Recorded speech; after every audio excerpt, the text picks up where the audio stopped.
શાંતિ.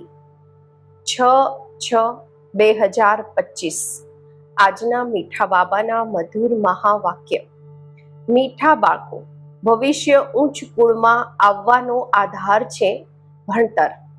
આ ભણતરથી જ તમે બેગર ટુ પ્રિન્સ બની શકો છો. પ્રશ્ન છે, ગોલ્ડન સ્પૂન ઇન માઉથ, મુખમાં સોનાની ચમચી, બે પ્રકારથી પ્રાપ્ત થઈ શકે છે. કેવી રીતે? ઉત્તર છે, એક ભક્તિમાં દાન પુણ્ય કરવાથી, બીજું જ્ઞાનમાં ભણતરથી. ભક્તિમાં દાન પુણ્ય કરે છે તો રાજા અથવા સાહુકારની પાસે જન્મે છે, પરંતુ તે થઈ ગયું હદનું. તમે જ્ઞાનમાં ભણતરથી ગોલ્ડન સ્પૂન ઇન માઉથ મેળવો છો. આ છે બેહદની વાત. ભક્તિમાં ભણતરથી રાજાઈ નથી મળતી. અહીં તો જેટલું સારી રીતે ભણે છે એટલું ઊંચ પદ મેળવે છે. ઓમ શાંતિ. મીઠા મીઠા સિકિલધા બાળકોને રૂહાની બાપ સમજાવે છે. આને કહેવાય છે રૂહાની બાપ. બાપ આવીને ભારતવાસી બાળકોને સમજાવે છે, સ્વયંને આત્મા સમજો અને બાપને યાદ કરો. આ બાપે ખાસ ફરમાન કર્યું છે તો તે માનવું જોઈએ ને. ઊંચામાં ઊંચા બાપની શ્રીમત પ્રસિદ્ધ છે. આ પણ આ બાળકોને જ્ઞાન છે કે ફક્ત શિવ બાબાને જ શ્રી શ્રી કહી શકાય છે. એ જ શ્રી શ્રી બનાવે છે. શ્રી એટલે શ્રેષ્ઠ. આ બાળકોને હમણાં ખબર પડી છે કે આમને બાપે આવા બનાવ્યા છે. આમ આપણે હમણાં નવી દુનિયા માટે ભણી રહ્યા છીએ. નવી દુનિયાનું નામ જ છે સ્વર્ગ, અમરપુરી. મહિમા માટે નામ ખૂબ છે. કહે પણ છે સ્વર્ગ અને નર્ક. ફલાણા સ્વર્ગવાસી થયા એટલે નર્કવાસી હતા ને. પરંતુ મનુષ્યોમાં આટલી સમજ નથી. સ્વર્ગ, નર્ક, નવી દુનિયા, જૂની દુનિયા કોને કહેવાય છે કાંઈ પણ જાણતા નથી. બારનો ભપકો કેટલો છે. આ બાળકોમાં પણ થોડા છે જે સમજે છે. બરોબર અમને બાપ ભણાવે છે. અમે આ લક્ષ્મી નારાયણ બનવા માટે આવ્યા છીએ. આપણે બેગર ટુ પ્રિન્સ બનીશું, રાજકુમાર બનીશું. પહેલા આપણે જઈને રાજકુમાર બનીશું. આ ભણતર છે. જેમ એન્જિનિયરી, બેરિસ્ટરી વગેરે ભણે છે તો બુદ્ધિમાં રહે છે કે અમે ઘર બનાવીશું, પછી આ કરીશું. દરેકને પોતાનું કર્તવ્ય સ્મૃતિમાં આવે છે. આ બાળકોએ જઈને ખૂબ ઊંચ ઘરમાં જન્મ લેવાનો છે. આ ભણતરથી જે જેટલા વધારે ભણશે તેટલા ખૂબ ઊંચ ઘરમાં જન્મ લેશે. રાજાના ઘરમાં જન્મ લઈ પછી રાજાઈ ચલાવવાની છે. ગવાય પણ છે ગોલ્ડન સ્પૂન ઇન માઉથ. એક તો જ્ઞાન દ્વારા આ ગોલ્ડન સ્પૂન ઇન માઉથ મળી શકે છે. સોનાની ચમચી મોઢામાં મળી શકે છે જ્યારે આપણે આ જ્ઞાનને ધારણ કરીએ. બીજું, જો દાન પુણ્ય સારી રીતે કરે તો પણ રાજાની પાસે જન્મ મળે છે. તો તે થઈ ગયું હદનું. આ છે બેહદનું. દરેક વાત સારી રીતે સમજો. કાંઈ પણ સમજમાં ન આવે તો પૂછી શકો છો. નોંધ કરો, આ વાતો બાબાને પૂછવાની છે. મુખ્ય છે જ બાપની યાદની વાત. બાકી કોઈ સંશય વગેરે છે તો તેને ઠીક કરી દેશે. આ પણ બાળકો જાણે છે. જેટલું ભક્તિ માર્ગમાં દાન પુણ્ય કરે છે તો સાહુકારની પાસે જન્મ લે છે. જો કોઈ ખરાબ કર્મ કરે છે તો પછી એવો જન્મ મળે છે. કોઈના તો એવા કર્મ બંધન છે જે વાત ન પૂછો. આ બધા છે પાસ્ટના કર્મ બંધન. રાજાઓ પણ કોઈ એવા હોય છે. ખૂબ કર્મ બંધન કડા હોય છે. આ લક્ષ્મી નારાયણને તો કોઈ બંધન નથી. ત્યાં છે જ યોગ બળની રચના. જ્યારે યોગ બળથી આપણે વિશ્વની રાજાઈ લઈ શકીએ છીએ તો શું બાળકનો જન્મ નથી થઈ શકતો? પહેલાથી જ સાક્ષાત્કાર થઈ જાય છે. ત્યાં તો આ કોમન વાત છે, સામાન્ય વાત છે. ખુશીમાં વાજા વાગતા રહે છે. વૃદ્ધથી બાળક બની જાય છે. મહાત્મા કરતા પણ બાળકને વધારે માન અપાય છે, કારણ કે તે મહાત્મા તો છતાં પણ આખું જીવન પસાર કરી મોટા થયા છે. વિકારોને જાણે છે. નાના બાળકો નથી જાણતા, એટલે મહાત્મા કરતા પણ ઊંચા કહેવાય છે. ત્યાં તો બધા મહાત્માઓ છે. શ્રી કૃષ્ણને પણ મહાત્મા કહેવાય છે. તે છે સાચા મહાત્મા. સતયુગમાં જ મહાન આત્માઓ હોય છે. તેમના જેવા અહીં કોઈ બની ન શકે. આ બાળકોને અંદર ખૂબ ખુશી થવી જોઈએ. હવે આપણે નવી દુનિયામાં જન્મ લઈશું. આ જૂની દુનિયા ખતમ થવાની છે. ઘર જૂનું થાય છે તો નવા ઘરની ખુશી હોય છે ને. કેટલા સારા સારા માર્બલ વગેરેના ઘર બનાવે છે. જૈન લોકોની પાસે પૈસા ખૂબ હોય છે. તેઓ પોતાને ઊંચ કુળના સમજે છે. હકીકતમાં અહીં કોઈ ઊંચ કુળ તો નથી. ઊંચ કુળમાં લગ્ન માટે ઘર શોધે છે. ત્યાં કુળ વગેરેની વાત નથી હોતી. ત્યાં તો એક જ દેવતાઓનું કુળ હોય છે, બીજું ન કોઈ.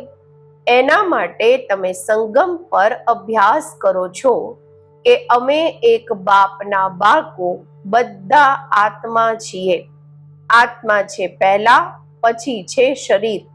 દુનિયામાં બધા દેહ અભિમાની રહે છે. તમારે હવે દેહી અભિમાની બનવાનું છે. ગ્રહસ્થ વ્યવહારમાં રહેતા પોતાની અવસ્થાને જમાવવાની છે. બાબાના કેટલા બાળકો છે, કેટલો મોટો ગ્રહસ્થ છે, કેટલા વિચાર રહેતા હશે. આમણે પણ મહેનત કરવી પડે છે. હું કોઈ સંન્યાસી નથી. બાપે આમનામાં પ્રવેશ કર્યો છે. બ્રહ્મા વિષ્ણુ શંકરનું ચિત્ર પણ છે ને. બ્રહ્મા છે સૌથી ઊંચા, તો તેમને છોડી બાપ કોનામાં આવશે? બ્રહ્મા કોઈ નવા જન્મતા નથી. જુઓ છો ને આમને કેવી રીતે એડોપ્ટ કરું છું. તમે કેવી રીતે બ્રાહ્મણ બનો છો? આ વાતોને તમે જ જાણો, બીજા શું જાણે. કહે છે આ તો ઝવેરી હતા, આમને તમે બ્રહ્મા કહો છો. તેમને શું ખબર આટલા બ્રાહ્મણ બ્રાહ્મણીઓનો કેવી રીતે જન્મ થશે. એક એક વાતમાં કેટલું સમજાવવું પડે છે. આ ખૂબ ગુહ્ય વાતો છે ને. આ બ્રહ્મા વ્યક્ત એ અવ્યક્ત, આ પવિત્ર બની પછી અવ્યક્ત થઈ જાય છે. આ કહે છે હું આ સમયે પવિત્ર નથી, એવો પવિત્ર બની રહ્યો છું. પ્રજાપિતા તો અહીં હોવા જોઈએ ને, નહીં તો ક્યાંથી આવે? બાપ સ્વયં સમજાવે છે હું પતિત શરીરમાં આવું છું. જરૂર આમને જ પ્રજાપિતા કહેવાશે. સૂક્ષ્મ વતનમાં નહીં કહેવાશે. ત્યાં પ્રજા શું કરશે? આ ઇન્ડિપેન્ડન્ટ પવિત્ર બની જાય છે. જેમ આ પણ પુરુષાર્થ કરે છે, તેમ તમે પુરુષાર્થ કરી ઇન્ડિપેન્ડન્ટ પવિત્ર બની જાઓ છો. વિશ્વના માલિક બનો છો ને. સ્વર્ગ અલગ, નર્ક અલગ છે. હમણાં તો કેટલા ટુકડા ટુકડા થઈ ગયા છે. 5000 વર્ષ પહેલાની વાત છે, જ્યારે એમનું રાજ્ય હતું. તે પછી લાખો વર્ષ કહી દે છે. આ વાતો સમજશે પણ એ જ જેમણે કલ્પ પહેલા સમજી હશે. તમે જુઓ છો અહીં મુસલમાન, પારસી વગેરે બધા આવે છે. મુસલમાન પોતે પછી હિન્દુઓને નોલેજ આપી રહ્યા છે. વંડર છે ને. સમજો કોઈ શીખ ધર્મના છે, તે પણ બેસીને રાજયોગ શીખવાડે છે.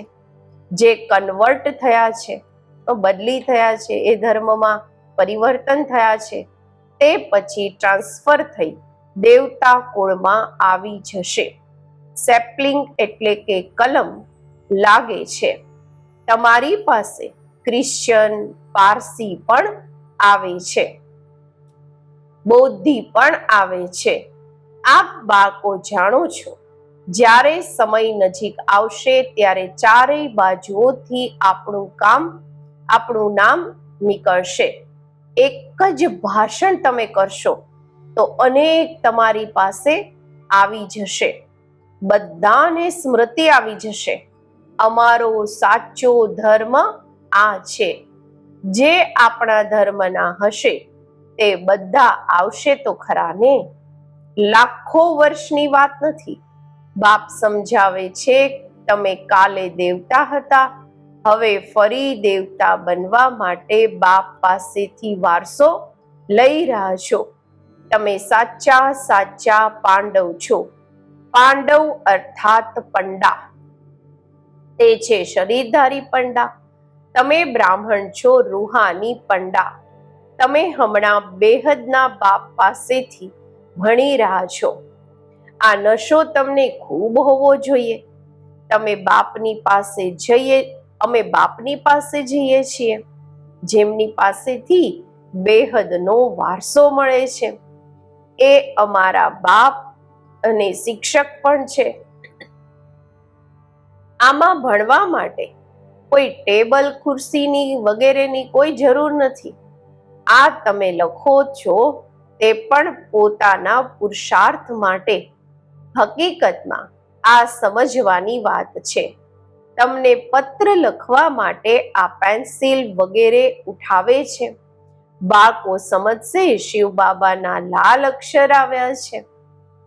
બાપ લખે છે રૂહાની બાળકો. બાળકો પણ સમજે છે રૂહાની બાબા એ ખૂબ ઊંચામાં ઊંચા છે, એમની મત પર ચાલવાનું છે. બાપ કહે છે કામ મહાશત્રુ છે.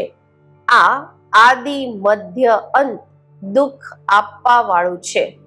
તે ભૂતના વશ નહીં થાવ. પવિત્ર બનો. બોલાવો પણ છો, હે પતિત પાવન. આ બાળકોને હમણાં ખૂબ તાકાત મળે છે રાજ્ય કરવાની, જે કોઈ જીત મેળવી ન શકે. તમે કેટલા સુખી બનો છો. તો આ ભણતર પર કેટલું અટેન્શન એટલે કે ધ્યાન આપવું જોઈએ. આપણને બાદશાહી મળે છે. તમે જાણો છો આપણે શુંથી શું બની રહ્યા છીએ. ભગવાનનું વાત છે ને. હું તમને રાજયોગ શીખવાડું છું, રાજાઓના રાજા બનાવું છું. ભગવાન કોને કહેવાય છે આ પણ કોઈને ખબર નથી. આત્મા પુકારે છે, ઓ બાબા. તો ખબર હોવી જોઈએ ને, એ ક્યારે અને કેવી રીતે આવશે. મનુષ્ય જ તો ડ્રામાના આદિ મધ્ય અંત ડ્યુરેશન સમયગાળા વગેરેને જાણશે ને. જાણવાથી તમે દેવતા બની જાઓ છો. જ્ઞાન છે જ સદગતિ માટે. આ સમયે છે કળિયુગનો અંત. બધા દુર્ગતિમાં છે. સતયુગમાં હોય છે સદગતિ. હમણાં તમે જાણો છો બાબા આવેલા છે સર્વની સદગતિ કરવા. બધાને જગાડવા આવ્યા છે. કોઈ કબર થોડી છે, પરંતુ ઘોર અંધકારમાં પડ્યા છે તેમને જગાડવા આવે છે. જે બાળકો ઘોર નિંદ્રાથી જાગી જાય છે એમની અંદર ખુશી ખૂબ થાય છે. અમે શિવ બાબાના બાળક છીએ. કોઈ પ્રકારની ફિકર નથી, ચિંતા નથી. બાપ અમને વિશ્વના માલિક બનાવે છે. રડવાનું નામ નથી. આ છે રડવાની દુનિયા. તે છે હર્ષિત રહેવાની દુનિયા. તમે ચિત્ર જુઓ, કેવા શોભનિક હસમુખ બનાવે છે. તે ફીચર્સ તો અહીં બનાવી ન શકે. દેવતાઓના ચિત્ર હંમેશા હર્ષિત બતાવે છે. એવા ચહેરા તો અહીંયા હોઈ ન શકે. બુદ્ધિથી સમજે છે એમના જેવા ફીચર્સ જોવામાં આવે છે. આપ મીઠા મીઠા બાળકોને હમણાં સ્મૃતિ આવી છે કે ભવિષ્યમાં અમરપુરીના આપણે પ્રિન્સ બનીશું. આ મૃત્યુલોકને, આ ભંભોરને આગ લાગવાની છે. સિવિલ વોર, ગ્રહ યુદ્ધમાં પણ એકબીજાને મારે કેવી રીતે છે, કોને અમે મારીએ છીએ તે પણ ખબર નથી પડતી. હાહાકાર પછી જય જયકાર થવાનો છે. તમારો વિજય, બાકી બધા વિનાશ થઈ જશે. રુદ્રની માળામાં પરોવાઈ પછી વિષ્ણુની માળામાં પરોવાઈ જશે. હમણાં તમે પુરુષાર્થ કરો છો પોતાના ઘરે જવા માટે. ભક્તિનો કેટલો ફેલાવો છે. જેમ ઝાડના અનેક પાન હોય છે તેમ ભક્તિનો ફેલાવો છે. બીજ છે જ્ઞાન. બીજ કેટલું નાનું છે. બીજ છે બાબા.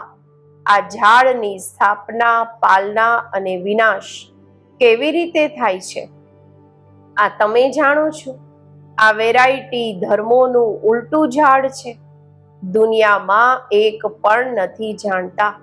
હવે બાળકોએ ખૂબ મહેનત કરવાની છે. બાપને યાદ કરવાની, તો વિકર્મ વિનાશ થાય. તે ગીતા સંભળાવવા વાળા પણ કહે છે, મન મના ભવ. બધા દેહના ધર્મ છોડી સ્વયંને આત્મા સમજી બાપને યાદ કરો. મનુષ્ય આનો અર્થ થોડી સમજે છે. તે છે જ ભક્તિ માર્ગ. આ છે જ્ઞાન માર્ગ. આરાધનાની સ્થાપન થઈ રહી છે. ફિકરની કોઈ વાત નથી.